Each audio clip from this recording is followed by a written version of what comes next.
நீ ஃபீல் பண்ண. ஏன்னா you actor one of the best film of Tamil cinema.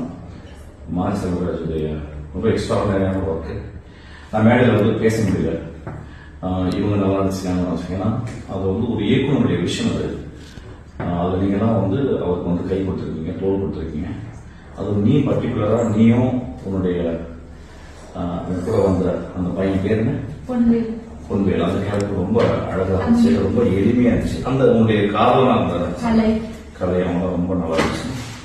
ரொம்ப எளிமையான படம், ஆனா வலிமையா ஆக்ட் பண்ணீங்க. அது வந்து ரொம்ப க்ளோஸ் அப்ஸ்லாம் போகாம அந்த வாழைய தூக்கிட்டு சுமந்துக்கிட்டு போகும்போதே அதுக்குள்ள இருக்க ஒரு காதலை சொல்றது ரொம்ப அழகா இருந்துச்சு. நின்று நீங்க எதுவும் எக்ஸ்ட்ராவா பேசி போர் அடிச்சு அப்படிலாம் இல்லாம போற ஒர்க்கிலேயே அந்த நிஜமா லைஃப்ல எப்படி நடந்திருக்குமோ அதே மாதிரி இருந்துச்சு. ஆக்சுவலா நீ ஃபீல் பண்ண. ஏன்னா you actor one of the best film of Tamil cinema.